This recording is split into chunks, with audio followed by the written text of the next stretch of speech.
Wild People Podcast. Watch and listen as I interview some of the most interesting and exciting people while they tell you the wild and inspiring stories of their lives. I was really starting to get in tune with that idea of keeping positive energy around me, doing my best to put off positive energy and trying to grow that way. Chuck bugs. And I was like, well, Chuck bugs. We're in Delhi, New York, Right. you know, freaking trout streams galore. So, Right. You Chuck bugs. All the people that we meet in our lives, we got to appreciate that. You know? And just think if there was more people, Yeah. which there is a few, but if there was more people that think like we do, how great this place would be. Yeah. But the road back from something like that is long, right? Yeah, man. And if you're standing at the bottom of that hill looking up it, Yep. it's pretty easy not to take the first step. Of course. Right? Yeah. I had to do my part. Yeah. That's all I could say. I had to do my part. Everywhere else got drafted and things. A lot of people, they all did their job. That flag represented each and every one of us and what we fought for. Welcome to the Wild People Podcast with Steve's Restorations and Hot Rods, part of the Wild series. I'm Steve Hale, and today I'm honored to be bringing to you a very awesome guest who I just met, my new friend, Shawn Lattimer. Shawn, thanks for being here, man. I appreciate it. Thanks for having me. Yeah, definitely. So James just gave me this little bio from you, and that's pretty freaking awesome, man. So just so you guys know what this says, in 2003, Shawn was the fourth man in the world to bench over 800 pounds. In 2007, he was the fifth man in the world to bench over 900 pounds. Held the heaviest drug-tested bench at 835 pounds for 5 years. As far as arm wrestling goes, he's ranked top 10 left hand for over 10 years and a 5-time national champion. And I'm sure there's a whole bunch of other stuff that's not on this list, too. So, Yeah, I've been around a while. yeah. How old are you, Shawn? I'll be 45 in December. Yeah. So I'm getting up there. Nice. Yeah, but you're... A little gray. Yeah, I know the feeling there, man. I'm freaking losing some hair up here, too.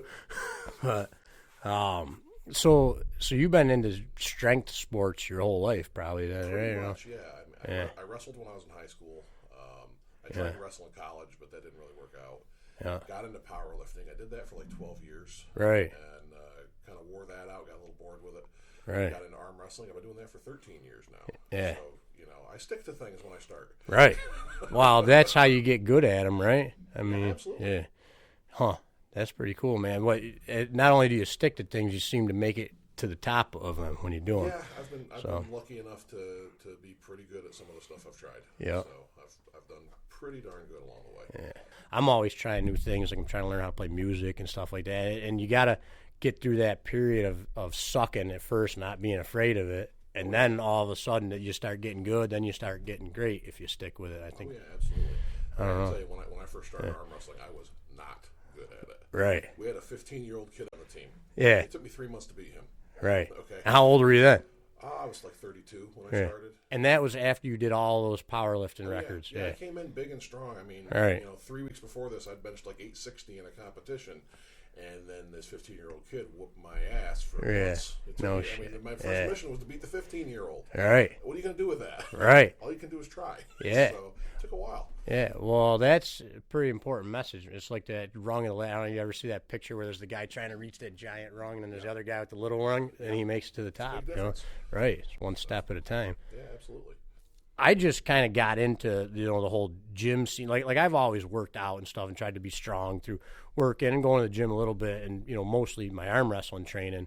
But over like the last few years, I started doing the 75 hard program. And one of the requirements of that is to do 2 workouts a day. So I started going to the gym a lot. And my nephew, he's into powerlifting a little bit. And so he got me benching and doing all that sort of stuff. So now, I went from being able to bench nothing, like I was putting up like 185 to now I'm at, like I can put 3 plates up pretty nice and it feels good. But I got a goal of getting to 500. I want to bench 500 raw. And I'm kind of wondering, man, what advice do you got for somebody who's getting started at that? The biggest thing you got to do is pick a program that fits you, and fits your lifestyle, and fits the amount of time you can put into it, right? And stick with it. Yeah. I see all these people all the time. They come up with a program, and they try it for 6 weeks, and they didn't bench 500 pounds yet, so that program's no good. Right. Almost every program works if you stick with it long enough. Right. Right? So most people just don't have the attention span to stick with it if they're not seeing immediate results. Yeah. So a lot of it's patience. Yeah. A lot of it's sticking to it. I mean, I did basically the exact same program for at least 10 years. Right. Right. And I kept seeing gains. Yeah. And I kept putting effort into it. Yeah. And it got better and better and better. Then I got old and started going downhill, but that's a different story. Right. So. Right. Well, what about when you were on that climb? Did you have any times like I know like even like the car business, right? So like my goal was to be the best painter in the world when I started my business, you know. And the same thing when I started, I didn't know anything at all about car painting. My whole family did excavation work, and you know I drove bulldozers and stuff when I was a kid, so I had nothing to do with car world. So, you know, I started getting good, then you hit a freaking hurdle, and it's like you drop off the cliff, not even off the mountain, land on your face, and you got to climb back up, you know, and I think that's kind of the way with everything. Did you have stuff like that in powerlifting, like any injuries or bad? Of course, I've torn both of my pecs. I've torn one bicep. Yeah. I had a really bad back injury at one point that I still suffer from. So I've had a lot of hurdles like that I've had to come back from. Right. Probably the biggest one I had in 2005, I had 2 heart attacks. Really? They're actually caused by sleep apnea, which I didn't even know was a thing at the time. Right. But that knocked me like completely out of the game for like a year. Really? And I had to come back from that. And I lost so much strength from not being able to train and not being able to do much of anything. And, right. You know, it was hard coming back from that. But I came back from that. I imagine. You had 2 heart attacks the same year? 2 weeks apart. Wow. I had one. It was actually what they call a silent heart attack. I didn't really know what happened, but they saw it in my blood work. Yeah. And then they hospitalized me, did a bunch of tests and stuff. Couldn't find nothing wrong with me. Sent me home. I had another one. Wow. Finally wound up with the right doctor who could figure out what was going on and determine it was sleep apnea. I've had a CPAP machine ever since then, no problems. Right. And luckily I got away without any real damage. You know, there was no long-lasting damage or anything. Yeah. But the road back from something like that is long, right? Yeah, man. And if you're standing at the bottom of that hill looking up it, it's pretty easy not to take the first step. Of course, right? Yeah. Oh, yeah. I can only imagine, man. So it's hard to get yourself motivated. It's hard to push. But at that time, I had this goal. Yeah. And I was going to meet this goal one way or another. Right. I wanted to bench 900 pounds. Yep. One way or another, I was going to do it. That was after you'd already done 800. Yeah, I did 800. Yeah. It was actually my first professional competition. I hit I hit 810 pounds at that competition. Nice. First time I'd ever had 800 on the bar. Yeah. Won the competition, set that league's record that day, won some money. Yeah. You know, and nobody knew who I was. Yeah. You know. It was so bad. Like back then, we had these magazines, right? Yeah. Some people might remember what magazines are. Yeah. Yeah. We had Powerlifting USA magazine. Yeah. Right. And I was walking around getting autographs from all the people at this competition. Right. Because they were in that magazine. Yeah. And then I beat them all. And then you beat them all. So that was a weird day. That's awesome, man. That was a freaking great day. Yeah, it was pretty cool. Right. And that was really where I started, you know, the professional side of powerlifting back then. Yeah. And back then, you know, our big events, you had the WPO was the big governing organization, World Powerlifting Organization. Yeah. They had a bunch of qualifiers around, and if you did well enough at a qualifier, you could lift at the Arnold Classic. Yep. So that's the big Arnold Sports Festival every March out in Columbus, Ohio. If you lift on that stage on Saturday, you lift right after Arnold does his speech. Yeah. So I got to meet Arnold that day, too, which was weird. Right. But you're lifting in front of like 10,000 people. Yeah. It's nuts walking out to a crowd like that that's cheering for you. Yeah. Just like incredible energy, oh, yeah. Man. It's a rush, you know. I never actually won at the Arnold. I took a second and a third a couple of times I went, but it was still worth it. That's incredible, man. Yeah. Yeah, just to be there. Second, third, that's pretty awesome. It's an amazing thing, and it's so hard to compete under those circumstances. Oh, yeah. So it you know, just getting through it was amazing, but doing well was, you know, cherry on top. So that's like going. I remember like when I first started going to tournaments, man. You get up to the table, you're scared shitless. Oh yeah, absolutely. Like, now I'm like freaking excited. I want to get on the table and pull. But like to get through like that, there's a difference in performing in front of people or like playing music. Like you can practice music, sound great. Then like if you go to your piano teacher or something, you're like, I promise, man, I could do this, you know. But it's so I can only imagine. When like you got to perform in front of people. It can be tough. Yeah. Over time, you kind of get out of that. Right. You know, you get to where you're not nervous anymore. And, right. You know, I've been on TV cameras a bunch with WAL and stuff like that, and you kind of get used to that, and it just doesn't phase you anymore after then a it's while. fun. It's a good time. So cool. But so you were there you were feeling like you're on top of the world. Then you had those heart attacks. Then I had a couple heart attacks. So now you're at a wicked low point. So I had to start over again after that. Yeah. Then the year after that, I got diagnosed with diabetes. So then I had to lose a whole bunch of weight because of the diabetes, and then I got weak because I lost all the weight. And it changes when you lose weight, it changes your leverages a lot. Right. So when you're lifting, especially in equipped powerlifting, we're using bench shirts and stuff. Everything gets changed on you. Yeah. Your leverages change. The way you're using the equipment changes. Everything about the way you do the lift changes. Right. So I went from scratching on the door of a 900 bench to like 700 overnight. Right. Just from the weight loss. Right. So then I had to work on building up from there again. Right. Which is which is still pretty friggin' impressive, man. You're like, I got to work from building up from 700. Yeah. I'm 400 pounds below you right now, trying to get there, trying to get to 500. Well, it's all where you're at.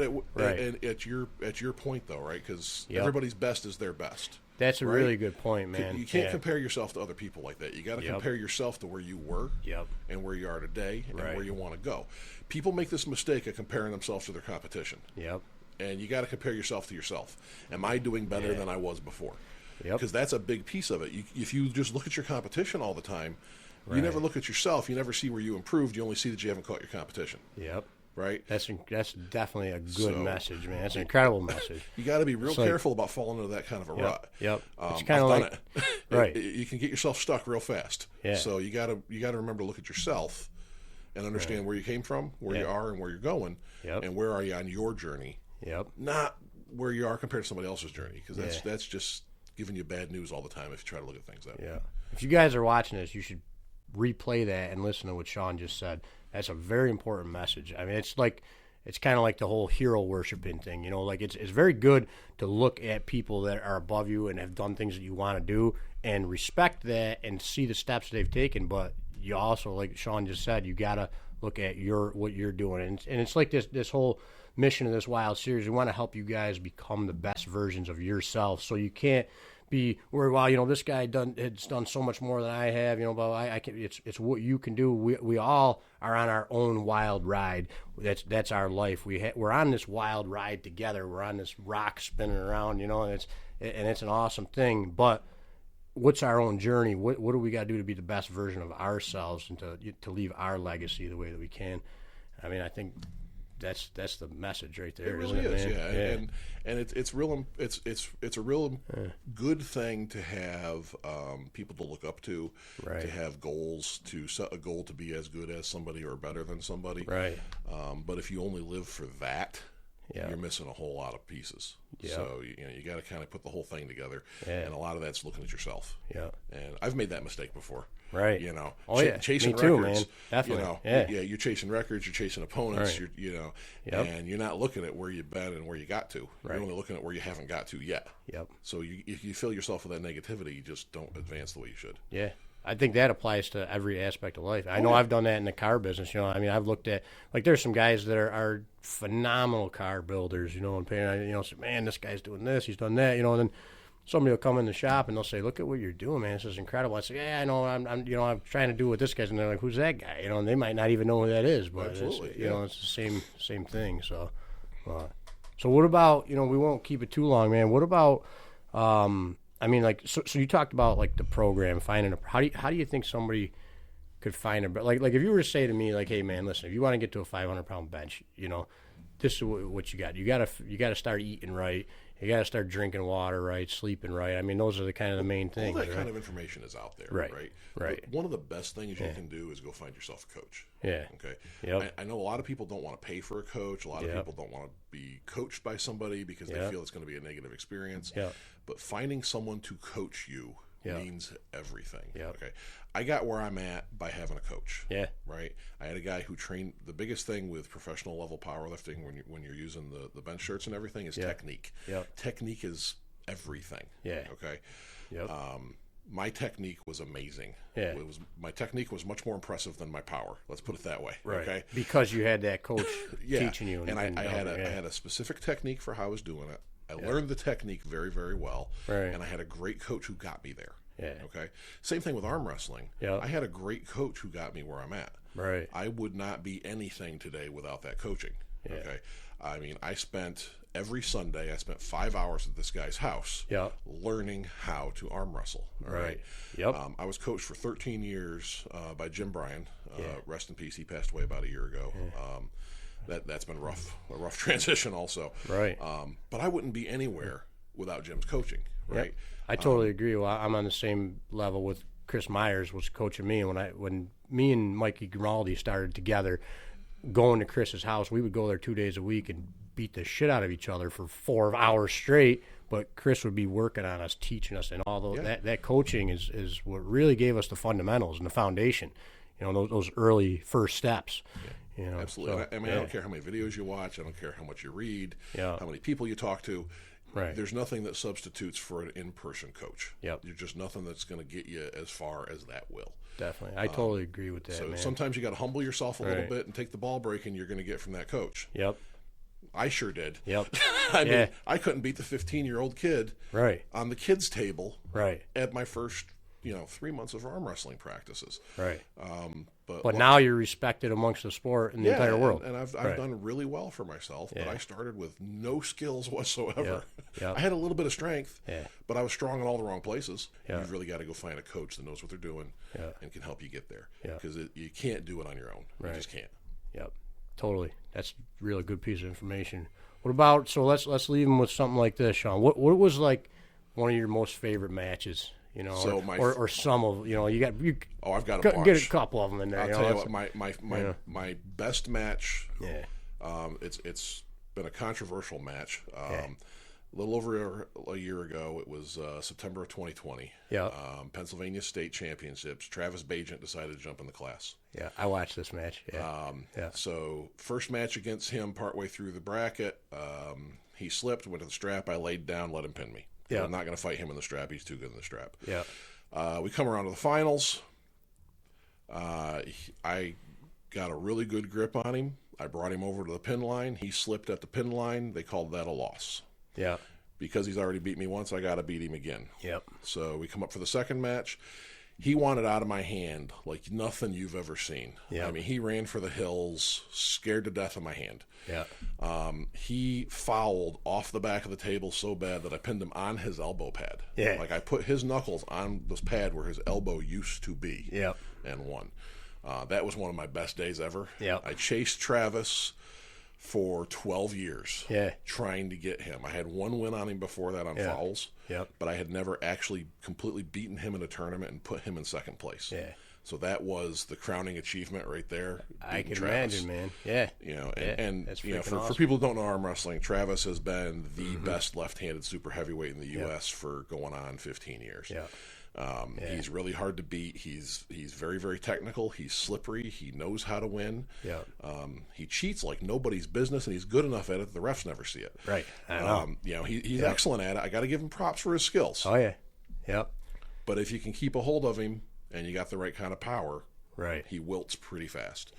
And that was my best day. That's got to be a freaking great day, man. And when I first got to meet Travis was back in the days when we were doing the Syracuse tournaments, when James was putting them on at the Quaker Steak and Lube. I remember we had dinner. We were all eating lunch. I was sitting next to Travis, and I told him, I said, listen, I'm just getting started, but someday I'm going to beat you. So I told him that. So Travis, I'm sure you're going to be watching that, man. So Sean got you. So give me a couple more years, man. Let's go. Let's go. But yeah, man. No, I think that's important. Having respect for those guys, and then knowing now you're at that level. Where you're there, that makes you feel pretty freaking awesome. That was the biggest one I've had. I mean, I've had a lot of really good wins over the years. I've beaten some good people. I've won some really big tournaments. I've won some decent money along the way.